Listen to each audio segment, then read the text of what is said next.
Medical mendacities. The prevention of parenthood, called Planned Parenthood. Homicide by physicians, called euthanasia. Imprisonment by psychiatrists, called mental hospitalization. Words as pretexts. Delusion, a pretext for incarcerating troublesome persons and calling it mental hospitalization. Antipsychotic medication, a pretext for evicting persons from mental hospitals and calling it deinstitutionalization. Insanity defense, a pretext for depriving people of responsibility and liberty and calling it non-responsibility due to mental illness. Quod licet Jovi, non licet bovi. What is permitted to Jove is not permitted to the cow. Policemen receive bribes, politicians, campaign contributions. General Motors advertises automobiles. The American Psychiatric Association educates about mental illness. Marijuana is sold by pushers, tobacco by merchants. The patient who goes to court to get out of the mental hospital is paranoid. The psychiatrist who goes to court to get him into the mental hospital is therapeutic. When the patient fakes illness, he malingers. When the healer fakes treatment, he prescribes a placebo or practices psychotherapy. Ingesting a prohibited drug is called drug abuse. Ingesting a prescribed drug is called chemotherapy. The mental patient's explanations of his experiences are called delusions and fantasies. The psychiatrist's explanations of them are called diagnoses and interpretations. A person may use force to compel another person to work, we call that slavery, or to change his religion, we call that coerced religious conversion, or to submit to a sexual act, we call that rape. However, if a person uses force to compel another person to be incarcerated in a psychiatric institution, we call it hospitalization. And if he uses force to compel another person to ingest a psychiatric drug, we call it treatment. In hospital psychiatry, the best way to tell the patient from the psychiatrist is by who has the keys. In non-hospital psychiatry, by who has the key words. Ideologue, a person who uses ideas as incantations. True believer, a person who accepts incantations as ideas. Skeptic, a person who assumes that ideas are incantations until proven otherwise. Aphorism is to description as caricature is to portrait. In the animal kingdom, the rule is eat or be eaten. In the human kingdom, define or be defined. Language separates men from other animals. It also reduces them to the level of animals, as in calling Jews vermin or policemen pigs. It is likely that Aboriginal man first vocalized idiosyncratically, each man making noise rather than speaking a language. When two or more individuals adapted their noise-making to a common pattern, language was born. Language may thus constitute the original social contract, out of which grew all the others. Analogy is a conceptual instrument constructed by means of the proper arrangement of words, much as the microscope and the telescope are optical instruments constructed by means of the proper arrangement of lenses. If an object is too small or too far to be perceptible with the naked eye, we may be able to see it by viewing it through an optical instrument. Similarly, if an idea is emotionally too close or too far for us to perceive it, we may be able to see it by viewing it through an analogy. Metaphor is a verbal cartoon, hence it must be grasped, not analyzed. The greatest thing by far, says Aristotle, is to be a master of metaphor. It is the one thing that cannot be learned from others. The human fear of freedom and love of dependence is perhaps nowhere displayed more tragically than in the one-sided application of this profound truth. Persons who create new metaphors and use them literally to enslave others, for example, Marx and Freud, are acclaimed as great liberators, whereas those who unravel the literalized metaphors of oppressors and thus liberate others, for example, Karl Kraus and Henry Mencken, are belittled as destructive cynics. Mathematics is a language without metaphors. That is why it is the perfect tool for conveying precise meaning and perfectly useless for inspiring people. Music is a language with nothing but metaphors. That is why it is the perfect tool for moving people, as in religious or martial music, and why it is perfectly useless for conveying any precise meaning whatever. Religion and the jargon of the helping, hindering professions are comprised largely of literalized metaphors. That is why they are the perfect tools for legitimizing and illegitimating ideas, behaviors, and persons. Ordinary language combines all of these qualities. It can be used literally and precisely to convey meaning, metaphorically or poetically to move people, or religiously to blind and numb people, making them feel elevated or debased. Bracketed as art, metaphor is poetry, bracketed as witticism, humor, bracketed as worship, religion, and bracketed as insanity, illness. Adam's apple is so named because a piece of the biblical forbidden fruit is supposed to have stuck in his throat. The name Adam itself is the Hebrew word for man. What sticks in our throat, then, is the truth, specifically the forbidden truth. When we manage to cough up the bolus and inspect it, what do we see? Not any kind of fruit. Apple is not mentioned in the Bible, but a masticated mass of some not easily identifiable substance. Lord Palmerston wisely cautioned that half the wrong conclusions at which mankind arrive are reached by the abuse of metaphors. True. But how do we know who decides whether a metaphor is used or abused? Is it used or abused in the Bible, in the story of the origin of the Ten Commandments, in the doctrine of transubstantiation, in the libido theory? Again and again we come back to the realization that if controlling man is the destination, the road to it lies through control of language. A person who feels sad may be said to be dejected or depressed. A person who claims to be God may be said to be boasting or deluded. The difference between these descriptions is the same as the difference between calling a spade a shovel or an agricultural implement for soil penetration, or between calling a man a black or a nigger. When I explain, at a person's own request, why I say that deviant behaviors like gambling or claiming to be God are not diseases like cancer or diabetes, and my interlocutor says, "But that's only semantics," then I know I am not answering his question because he hasn't asked me a question. From the admission note in a psychiatric hospital record, patient has not been auditorily hallucinated. This phrase exemplifies the transformation of an individual from subject to object, from a moral agent who experiences his being in the world and reports on it, to a thing upon which natural events impinge, like rain falling on a rooftop. It is precisely this transformation which promotes and perpetuates the relentless victimization of psychiatric patients by psychiatric doctors through the guise of psychiatric diagnoses and treatments. Students of language have aptly noted that the man on the street does not know that he talks in prose. Might we not say in the same way that the ordinary mental patient does not know that he talks in metaphor, and that the psychiatrist and the intelligent layman also don't realize it? The Greeks distinguished between good and bad behavior, language that enhanced or diminished persons. Being intoxicated with scientism, we failed to recognize that the seemingly technical terms used to identify psychiatric illnesses and interventions are simply dysphemisms and euphemisms. In the natural sciences, language mathematics is a useful tool. Like the microscope or telescope, it enables us to see what is otherwise invisible. In the social sciences, language, literalized metaphors, is an impediment. Like a distorting mirror, it prevents us from seeing the obvious. That is why, in the natural sciences, knowledge can be gained only with the mastery of their special languages, whereas in human affairs, knowledge can be gained only by rejecting the pretentious jargons of the social sciences. Atheists are often called anti-religious, but religious persons are never called anti-atheists.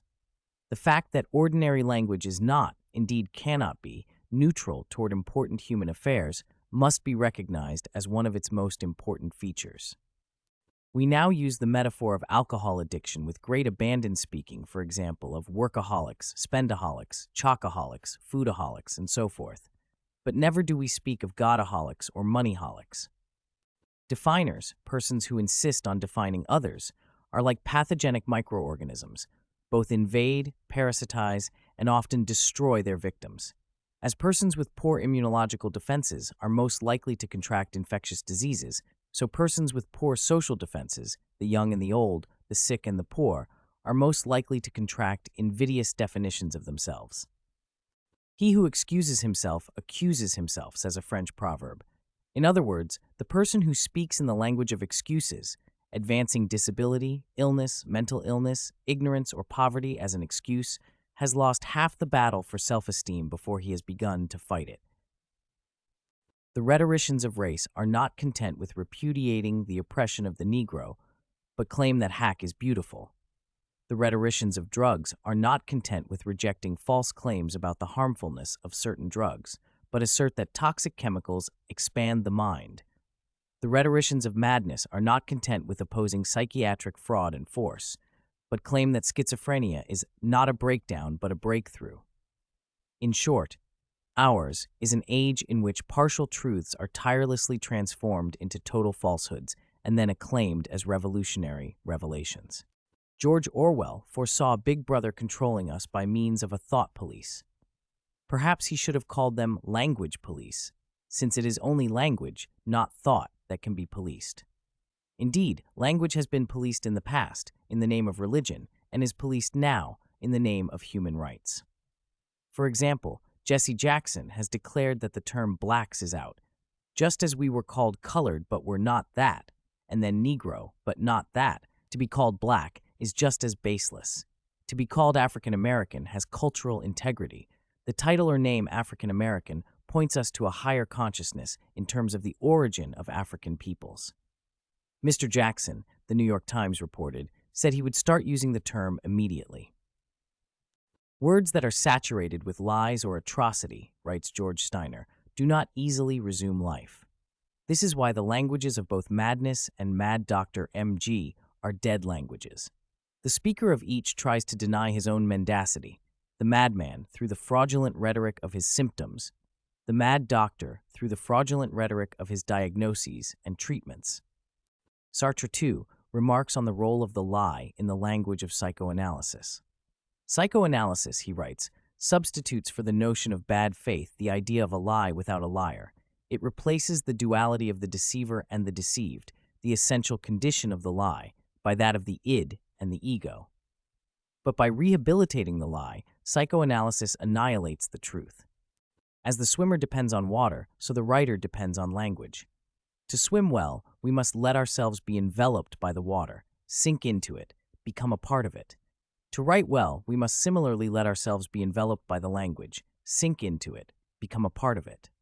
In short, as swimmers, instead of fighting the water to avoid drowning, we must lean to use our body in the water so it will float effortlessly. Then we can start to swim. Similarly, as writers, instead of fighting the language to make it express our ideas, we must lean to use our mind in the language so that our ideas in words will float effortlessly. Then we can start to write. For the Jew, God is Lord, not Lord, and a Lord cannot have a son, only a Lord can. For the Christian, God is both Lord and Lord, hence, he can have a son who himself is both man and God, Lord and Lord. The Jewish idea of God is pure metaphor, whereas the Christian idea of it is a combination of metaphor and literalized metaphor. We have two kinds of screwdrivers, one for turning screws, another for drinking. We also have two kinds of patients, one for treating medically, another for coercing psychiatrically. Homosexuality is the name we give to the preference for sexual intercourse with members of one's own sex. Would calling preference for marriage with members of one's own race and religion homoraciality and homo-religiosity make them mental diseases? Would the members of the American Psychiatric Association vote on whether or not they are mental diseases? Had the white settlers in North America called the natives Americans instead of Indians, the early Americans could not have said that the only good Indian is a dead Indian, and could not have deprived them so easily of their lands and lives. Robbing people of their proper names is often the first step in robbing them of their property, liberty, and life. When the Swiss are for non-intervention in war, they are called neutral. When Americans are for non-intervention, they are called isolationists. Discussing psychiatric problems at international conferences with persons whose English is imperfect is like dueling with someone who grabs his sword by the blade. One is inhibited from pressing an intellectual argument on an interlocutor wounded by his very handling of the instrument of our communication. Physicians and mental health professionals are fond of referring to nearly everyone as a patient, a linguistic habit that has gone largely unnoticed and unchallenged. But the change, especially if involuntary, from person to patient is similar to that from citizen to subject, even freeman to slave. Politicians would not endure if they referred to people indiscriminately as their subjects or slaves. Neither should physicians who refer to people indiscriminately as their patients. Clear speech and writing betoken sincerity and respect for the rules of language, thus implying a willingness to eschew coercion by communication. Since the human larynx and tongue may easily be used as claws and fangs, and words as venom, it is easy to understand why the unilateral verbal disarmament of semantic pacifism is both feared and admired. Our body is composed of what we eat, our mind of what we hear, read, say, and write. This is why every society, every social institution, religion, law, medicine, controls not only what we can and cannot take into our bodies, but also what we can and cannot take into our minds. In the final analysis, control of food is tantamount to control of the body, and control of language to control of the mind. All writing betokens conceit that one has something worthwhile to say. Writing philosophy betokens intellectual conceit that one has something fresh to say about the human condition.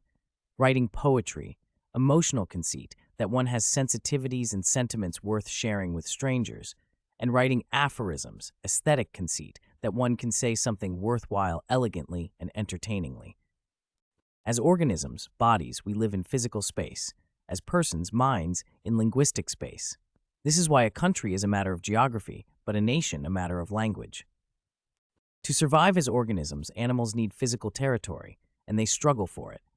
As organisms, we too are animals, and struggle for such territory. However, to survive as spiritual beings or persons, we need a secure and legitimate mental rather than physical turf. Our spiritual territoriality is displayed in the unceasing effort to make others share our religious fictions and adopt our linguistic conventions. In short, to worship our God, speak our language, and be like-minded persons. We use things, but we relate to persons. Since we do not and must not I use persons, we cannot properly speak of abusing them. Instead, we ought to speak of relating to them lovingly or hatefully, honestly or dishonestly, forgivingly or revengefully, and so forth. Our fondness for phrases such as child abuse, wife abuse, elder abuse, reveals how profoundly disrespectful we are toward the personhood of children and other powerless persons whose best interests we allegedly seek to protect. Infants, idiots, and the insane need things. Normal adults want things. The language of needs is the native tongue of socialists, therapeutics, and paternalists of all sorts, and is addressed to needy dependents, whereas the language of wants is spoken by self-respecting persons, adults, and is addressed to other self-respecting persons. Verbal intercourse is a form of intimacy, often more intense than sexual intercourse. Actually, conversation is more indispensable for personal survival than copulation. This is why religions that cultivate otherworldliness, especially Christianity, extol as a cardinal virtue not only celibacy but also silence. Revealingly, the English word parlor from the French parler, to talk, referred originally to a room in a monastery or nunnery where conversations were permitted, in particular between members of the religious order and visitors from the outside world.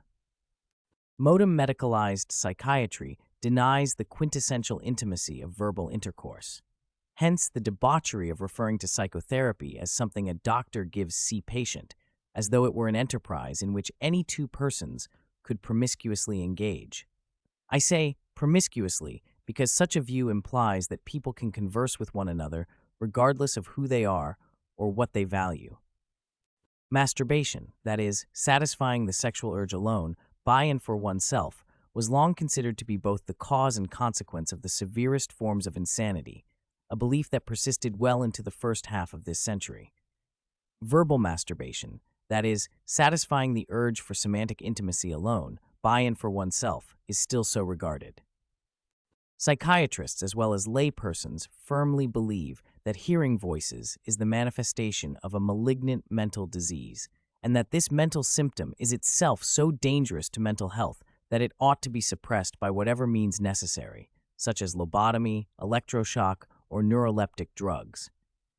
It took medical science and public opinion the better part of 200 years to realize and recognize that sexual self-satisfaction was not an illness and did not cause illness. Perhaps it will take even longer for medical science and public opinion to realize and recognize that semantic self-satisfaction is similarly neither a symptom of disease nor a justification for involuntary treatment. Men are rewarded or punished not for what they do, but for how their acts are defined. That is why men are more interested in better justifying themselves than in better behaving themselves. In the Greco-Roman world in which the Jews of antiquity lived, people were obsessed with deities and religion. The Greeks had many gods and goddesses, so did the Romans, but the Jews had only one. Dissatisfied with monotheism, some Jews must have wanted to have more gods, or at least one other, more visible and real than their invisible and unnameable deity, so they invented Jesus, the Son of God, an easy literalization of the then common metaphoric phrase, Son of God. We modems, obsessed with disease and treatment, do the same. Dissatisfied with the strict, monocriterial conception of disease as bodily abnormality, we invent new diseases more susceptible to manipulation by the will, our own or that of another with the power to coerce, than our real diseases. So we invent smoking, drinking, and other bad habits as diseases, easy literalization of the now common metaphoric phrase, it's a sickness.